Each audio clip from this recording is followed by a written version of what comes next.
Hi, friends. Let's talk about the 1840s. So, I thought it would be fun, or by fun, I mean really stodgy and probably very boring, except for me, who will think it's fun, um, to dive into a bunch of different time periods and check out the aesthetics and socio-cultural goings on so that you can get an idea when you're looking at a piece of ephemera or an antique or something oldish when it might be from. And I think it's just really handy to have a feeling for the periods. Um, and unfortunately, and I apologize for this is going to be a pretty white, European, Anglo-centric, canonical view you're going to get from me, because that's what I know. So I'll be talking about things that are applicable to both the US and UK and Canada, which is often influenced by both the US and the UK, and somewhat Europe, but sadly, I'll be leaving out all the super interesting stuff going on in um, Asia and South Asia and Africa and South America. And if you're lucky enough to find antiques from these places and times, then I hope that you enjoy doing the research on it because there's some really interesting, fascinating, beautiful things that came out of other parts of the world in the 19th century. But let's talk about America and uh, the UK. So, Queen Victoria here had just ascended to the throne in the late 1830s. Her husband, Albert, was still alive, and their first kid was born in the early 1840s, and they also had a lot of dogs. The There's Queen Victoria again on the throne. In the US, there were actually five different presidents that served during the 1840s because of sundry deaths and things. Um, Van Buren, Harrison, Tyler, Polk with his mullet, and Taylor. The 1840s were well into the Industrial Revolution, and they were a decade of civil and social changes and lots of art and literature and all kinds of things happening. Actually, in Europe, almost every country or nascent country had some kind of proto socialist uprising, and perhaps not coincidentally, not uncoincidentally, the 1840s are also the decade where Marx and Engels' Communist Manifesto was first published. In the US, Frederick Douglass, who you see here as a young man, was already publishing, speaking, and agitating for abolition. And he was also the first African American, or the only African American, to attend the Seneca Falls Convention for Women's Rights. You see here Elizabeth Cady Stanton, one of its organizers. And in the West, the California Gold Rush was just starting in 1848, and U.S. westward expansion was kicking into high gear. Meanwhile, in Ireland, it was the time of the Great Potato Famine, causing Irish people to emigrate and create an Irish diaspora all over the world, changing a lot of social and economic structures that had existed. In England, the Bronte sisters published their great novels in the 1840s. Jane Eyre for Charlotte, and Wuthering Heights for Emily, and Agnes Grey for Anne. And they all initially published in the late 1840s under male pseudonyms because that's what you had to do in the late 1840s, even though these are all spectacular novels. Charles Dickens published A Christmas Carol. Edgar Allan Poe published A Telltale Heart in a magazine. And meanwhile, in the northern climes, the great auk sadly went extinct due to the interference of man. And the telegraph was starting to be deployed in its first commercial applications. This is a telegraph key. Meanwhile, in England, Dante Gabriel Rossetti, William Holman Hunt, and John Everett Millais founded the Pre-Raphaelite Brotherhood, which was an extremely influential art movement that would morph into the arts and crafts movement later in the century and become even more influential. And in civil engineering news, Mark Isabod Brunel built and opened the first tunnel under the Thames in London, which was a feat of engineering. And also the safety pin was invented in a separate incident. So here we get into aesthetics a bit. I always think fashion is really telling of the feeling of the time in terms of many of the decorative arts and just the general thing going on. So women in the 1840s, the most important aspect of their silhouette was that they had these really rounded sloping shoulders, as you can see in this dress and in these images here. Bare shoulders were sometimes worn, or huge capes or dresses or whatever it was. The rounded shoulder aesthetic was what you were aiming for. Women were wearing hard-sided bonnets, which were kind of like tunnels that your head hid in.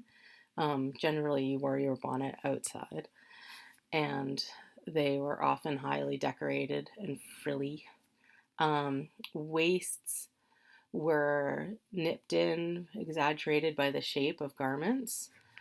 There were lots of frills, lots of different patterns and colors and fabrics. There were all the wools and homespuns and everything that had been going on, and all kinds of new calico cottons and taffeta and silk, and so a lot of variety available if you could afford it, and a lot of fringe and buttons and lace and frills and flowers and you name it if you could afford it. Hairstyles are almost always middle parts, and ringlets on the side were very popular. Um, they were achieved by using rags to set your hair when it was wet at night, the night before. So whether or not you had curly hair, you could achieve this look. And actually, it was kind of a hybrid, very straight on the top and then very curly on the bottom look. And then the back tucked up in some kind of bun. I don't know that dogs were universally wearing outfits like this, but one would like to hope.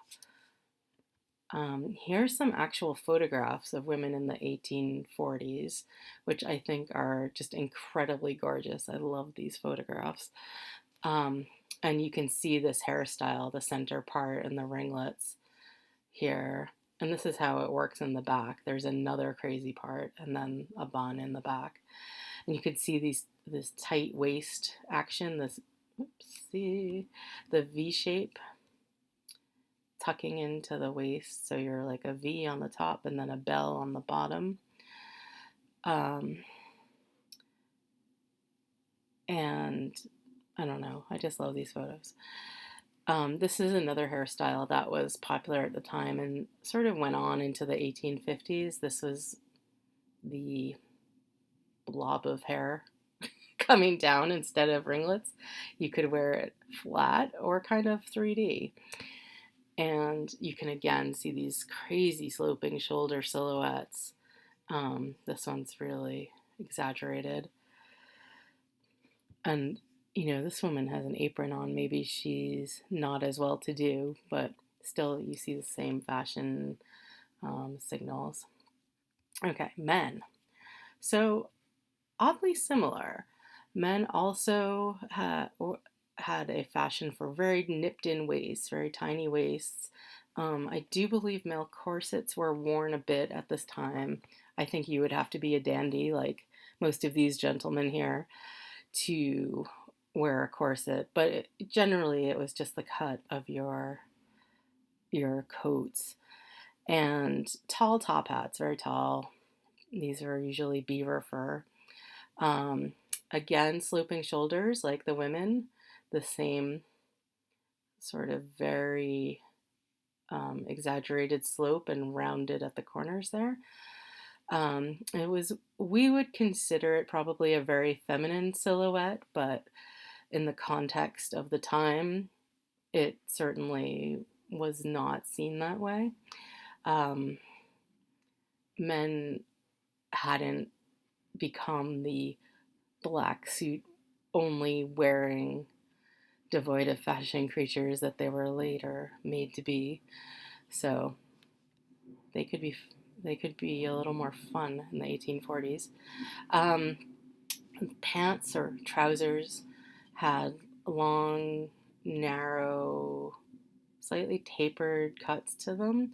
They're pretty tight, and they often came in patterns like checks and plaids and stripes and colors. So, it wasn't all just grays and blacks and tans.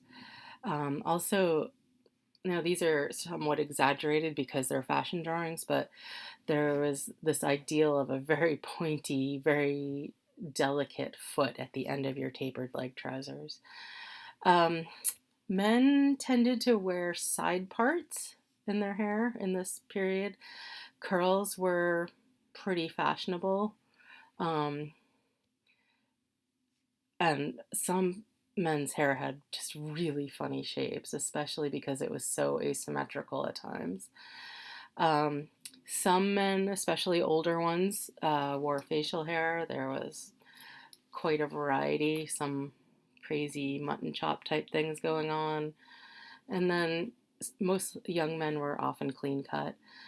And for casual occasions, there was this whole culture of the smoking outfit. As you can see here, it's a looser cut coat, usually in a velvet. All kinds of really fun floppy hats. And I don't know if he's got a hookah here or what's going on, but it was very like sort of the equivalent of a 70s leisure suit. Like it was very loungy kind of culture, and men would sit in their libraries and smoke like um anyway, it's very glamorous. And of course, as usual, we're looking at middle upper and upper class people here. Of course, workmen would be wearing simpler, more homespun, drabber, probably clothes, more practical. But they didn't get captured in fashion plates as much, or at all. Okay, here's some photos of men of the 1840s.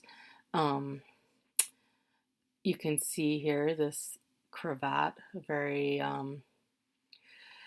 common style was to wear you might tie it around your neck a lot of times, but the actual bowie thing is pretty small to show off your nice fresh white shirt on your stiff collar.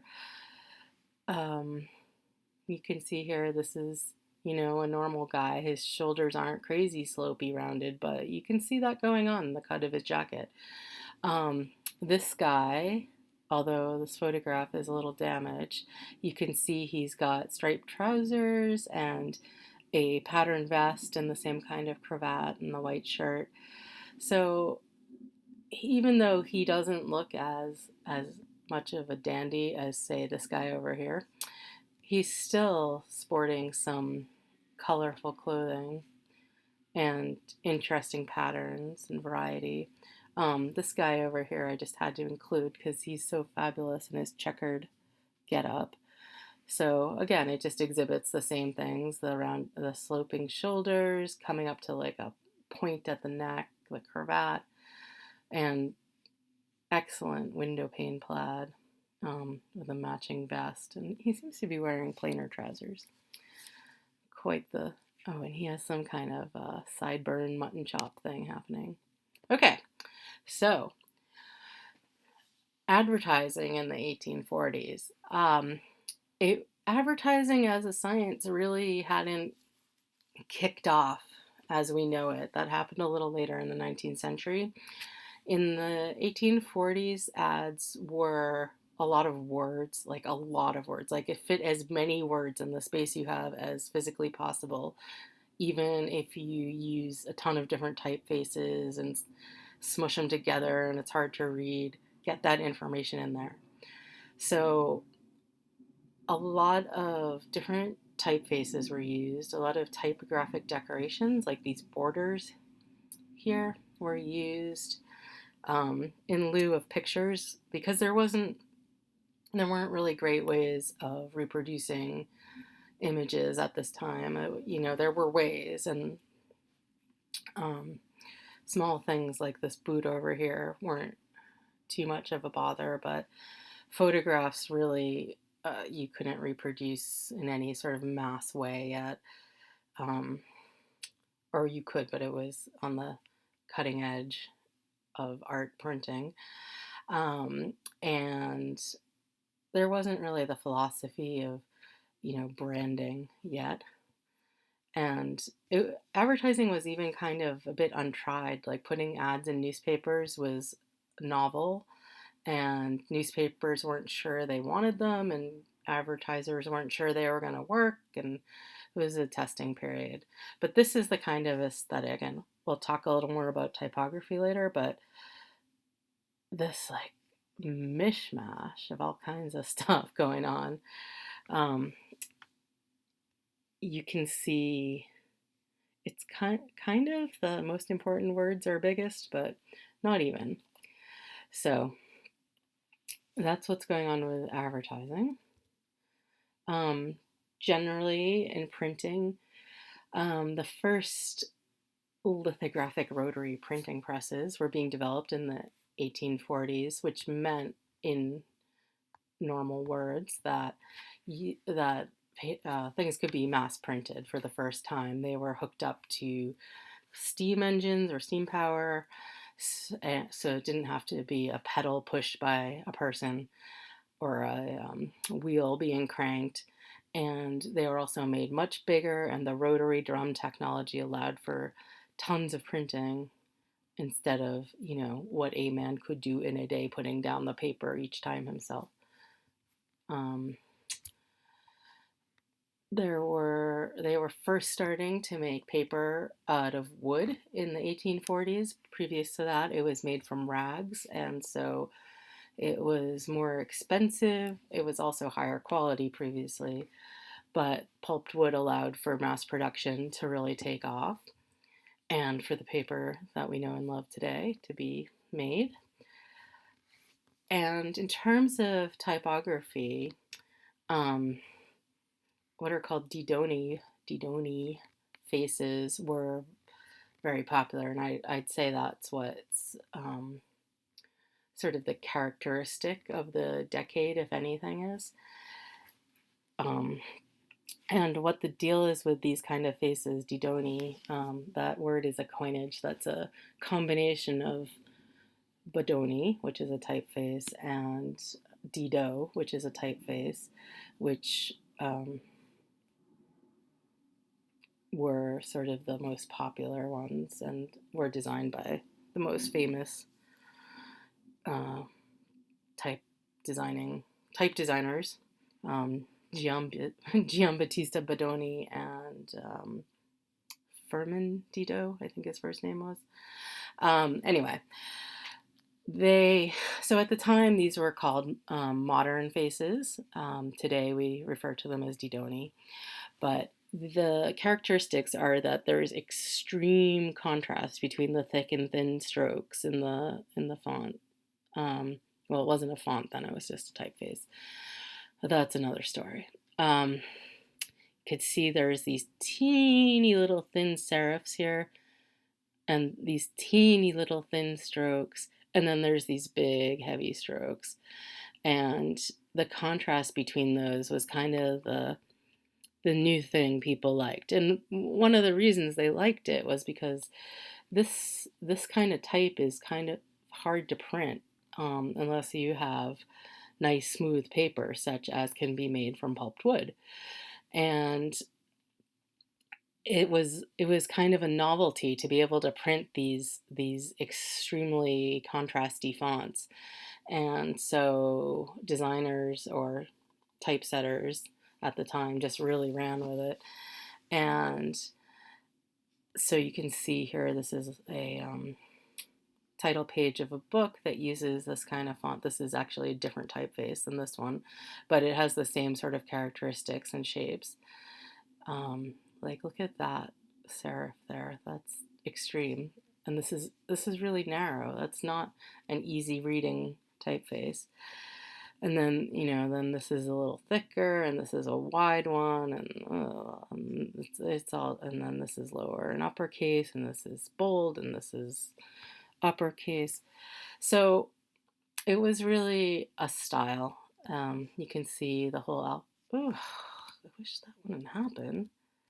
You could see the whole alphabet here in one of these typefaces. And here you can see they also made something called fat faces, which are just extreme exaggerations of these. These were used for titles like here or here. So it's indicative of the age. It's a fad that did eventually go away, and it came back a little bit in the 1970s, but again, another story. And interestingly, look, this is a sans serif typeface. That's a really early usage of a sans serif. People think they weren't invented till much later, but they were used occasionally back then. And these floriated, crazy, decorated faces were used, and they started using these like drop shadows and italics. And once you got movable type, you could just go crazy. So typography, yeah.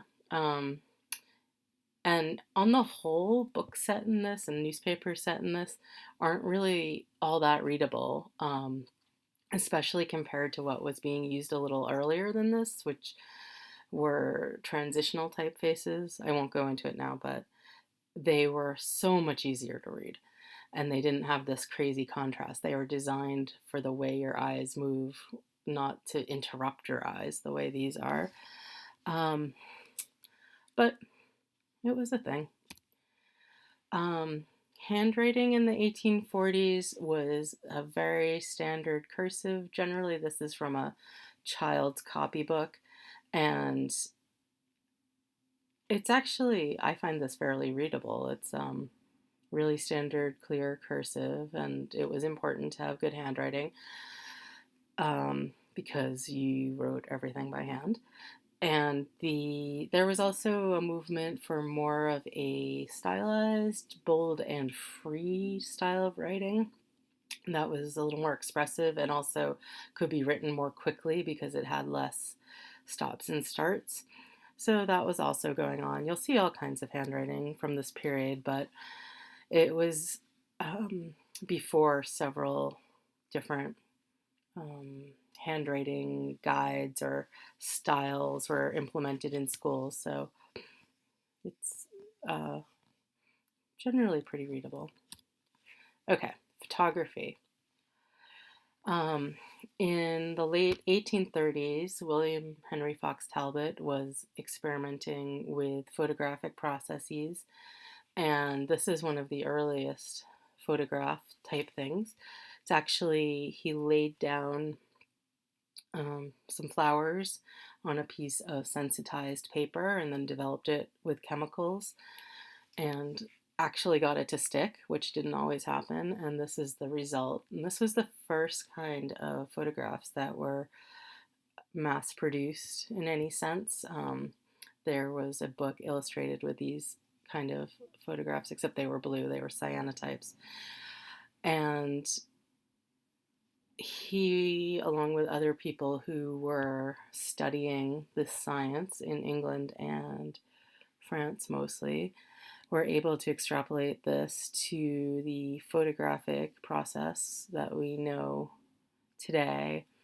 And here is one of Talbot's photos from the 1840s, and I think this is just fabulous. This is Nelson's column being built in London, and you see all these advertising signs here on the fence. It just, I don't know, it looks very modern and old at the same time.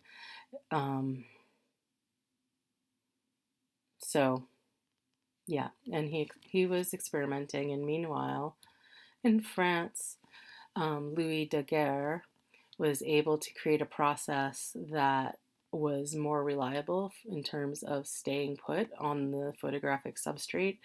And that, of course, is the daguerreotype. The daguerreotype was really only around in the 1840s through the 1850s. People found better ways of doing things in the 1850s. So, except for outliers and revivals and things, daguerreotypes really were 1840s, 1850s. This over here is the first known photo that Daguerre made that he was able to fix on the plate, and it was in 1839. I think it's pretty amazing. And then daguerreotypes weren't hugely widespread, available on every street corner or anything, but the technology did spread fairly quickly from France to England to the US and around Europe and so forth. So luckily, there are images of many people preserved in daguerreotypes, generally people who were either celebrities of some sort or wealthy, upper middle class or upper class, because it was not that common to have the know-how and the equipment to do these back then.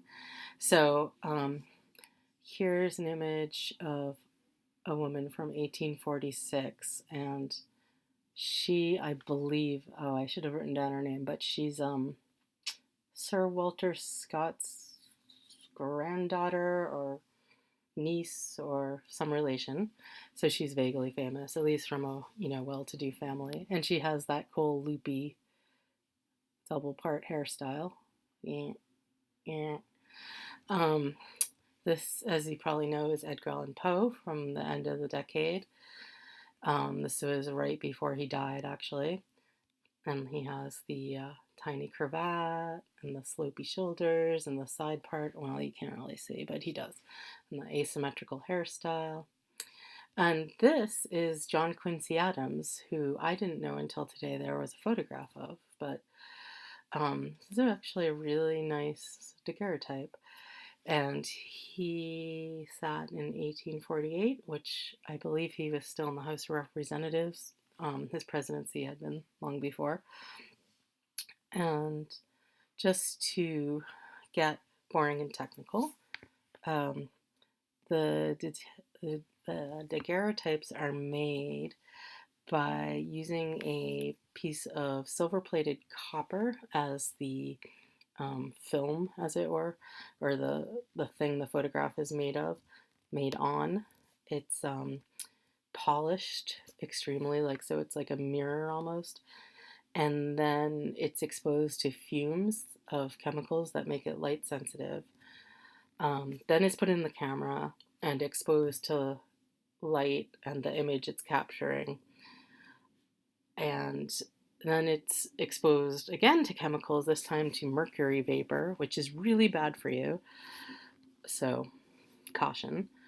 And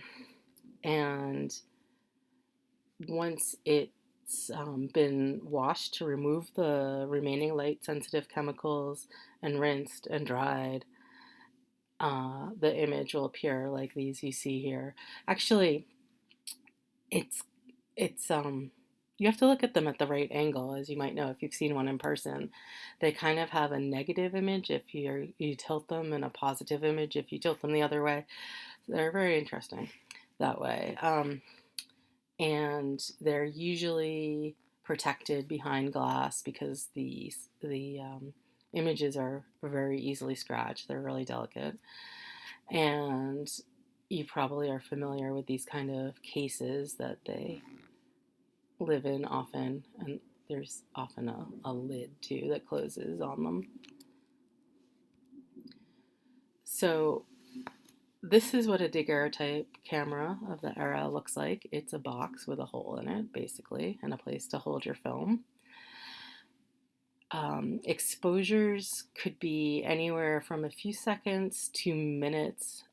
In brightly lit conditions, it could be a few seconds, but in a studio setting, it might be significantly longer.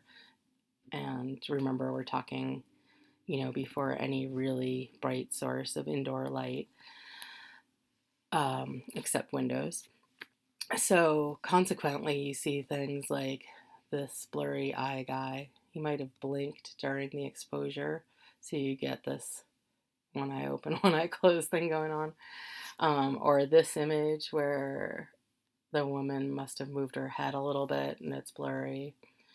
Um, and the background's blurry because the focus is on her, not because it moved. Here's one of these cases here that these were put into.